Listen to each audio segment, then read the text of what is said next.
whole bunch of crochet and knitting and yarn stuff to talk about today, and I've been doing quite a bit of that the past few weeks. I've kind of set some of my paper crafting to the side, but do not fear, I will come back to that. I've just gotten caught up in really learning how to dye yarn, and there's a lot of indie yarn dyers who have podcasts on YouTube and talk a lot about dyeing yarn, as well as knitting and crocheting and the projects they're working on and different things. So I've really been inspired by some of those podcasts and have given my hand a try at yarn dyeing. So let me show you. I've dyed 5 different skeins of yarn, and these are all with just 100% wool that I picked up at the craft store. I am going to the New York Sheep and Wool Festival this weekend, which is in Rhinebeck, New York. I am super, super excited. I've heard that it is like amazing. So not only am I hoping to pick up some specialty dyed yarns that have some nicer yarns incorporated in with the wool, or maybe not nicer, but the combination makes them softer. So you have wool with nylon and cashmere or angora or whatever it may be. And I would also like to try and pick up some of bare yarns like that to dye. But this is 100% just wool, so it does, you know, it's not super scratchy, but it does have a little bit of that texture to it. And so with this, I made some fingerless mittens, and this is the second pair of these mittens that I have made. I'll just show you one. And several of these things I put on Instagram. I do have a new Instagram account. It's My Blue Bike 101, or it's not, it's new to me. I've never had one before, but for the past couple of months I've been putting both paper crafting and yarn related projects on there. So let me try this on for you guys. I will link the patterns below for as many of the projects as I can find the patterns for. I love this for several reasons. A, it's super easy to make. You make it in a panel, and then you sew this back part together. This is crocheted. The pattern is so easy to follow, and she tells you how to do the cable stitch, which I have not done before with crochet, and it was super easy. And these are super usable and wearable, and I just really, really like them. So that was project number 1, and then let me show you some of the other yarns that I dyed. This was the second one I did, and there's tons of tutorials out there. Hue Loco, it's Hueloco. She has 3 tutorials. That's the name of her yarn company, and I believe her podcast.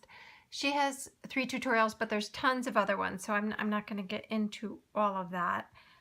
I made this one for Mia to make her some fingerless gloves for Pep Band to match her school colors. And then this weekend I did 3 more, and the more I make, the more I want to do it. I love color, and I think that's why it's just really fun to play with color. So this one has all kinds of pinks and strawberry color and a light lavender and a dark lavender and gray. I mean, it's all the same lavender that I put in there, but it just, it comes out very variegated. And the next one I made, I posted this one on Instagram, I think when the yarn was drying, and Christina from Crafty Paws mentioned that it looked like peacock colors, and it so does. If you see me pulling little things off the yarn, it's because my 1.5-year-old puppy, who is a Sheltie, is shedding like crazy. Her little white hairs are everywhere. But this one has teals and aquas and like a dark mauve and lavender and some grays. I love that one. And then this one, I used a little bit different method. These 2, I just said I wasn't going to get into all that, but these 2 I steamed. You have to heat set them somehow to set the color, and I really found that the steaming worked the best. I get no dye runoff when I did the steaming. This one I did in a hot water bath. And the thing I like about this one is how variegated it came out. It has so many colors in there. So super fun. I can definitely see me doing more of that.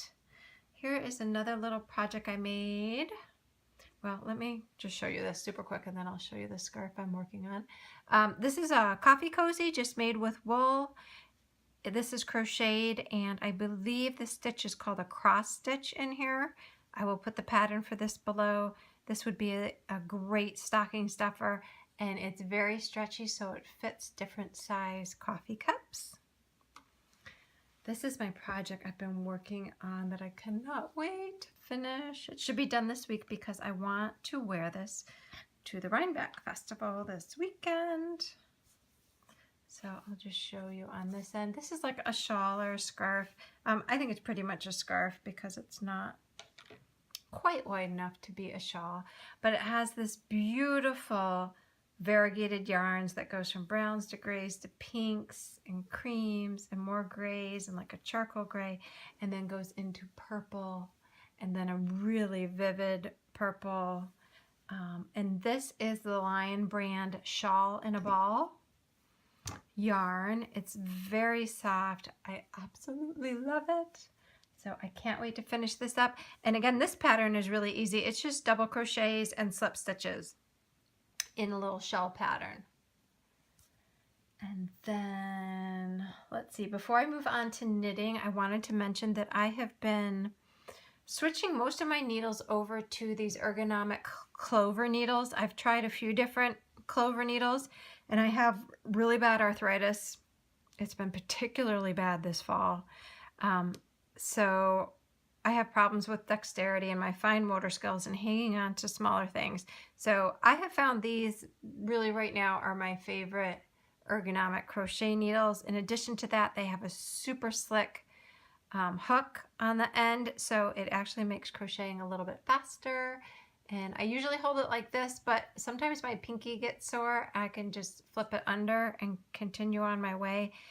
And I do find that I can crochet longer using this needle. So I've been picking them up here and there in different sizes.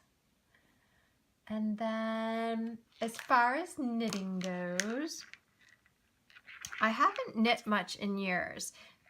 Reason being is I used to knit a lot of mittens, and really as my arthritis got more pronounced, I had a hard time hanging on to the DPNs, especially when you were knitting in the round. Because they're so tight and there's so much tension. But in watching all the podcasts and looking at the beautiful sock yarns and things that are out there, I really, really want to learn how to knit socks. I know the basics of knitting and have knitted several things, but nothing complicated. And socks have always kind of scared me. But I definitely want to learn. So what I'm doing is I was giving these cable needles a try using the magic loop method, and so far so good. So you have half your stitches on the cable, you have half your stitches on the needle, and then you don't have that tension of trying to keep your needles in a circle because the cable gives you all this flexibility to bring the needle around and just knit kind of straight back and forth in a single plane. And so that takes a lot of the tension off your hands. I don't think I'll be able to sit and knit for as long as I can sit and crochet, but I can definitely do it for a period of time. So even if it's something I pick up every once in a while, I think I'll be able to manage it with these types of needles. So trying to think if I have anything else. Oh, I picked up these couple of sock books. So again, I have knitting experience, but not with socks, and I haven't actually knit in a while, so I had to just do some practicing. This book I really like. It's Socks, Best of Knitting by Leisure Arts, and it has a wonderful knitting abbreviation like dictionary, and it tells you how to knit socks on all different types of needles, and then gives you patterns for different socks. And then I also picked up this one. that just has several different sock patterns in it. There's also tons on Ravelry, but I thought to begin with, it'd be nice to have something I could hold in my hands and kind of refer back to. I've also joined a couple of knitting and crochet groups with being at college and just having a little bit more free time on my hands. And one of the groups I go to, there's a woman there who does tons of socks, so she's going to be able to hopefully help me through if I get stuck. And yeah, so that's kind of the most of what I've been doing the past month or so. And I'll share with you guys when I get back from Rhinebeck how that was. And I hope you guys are having a great day.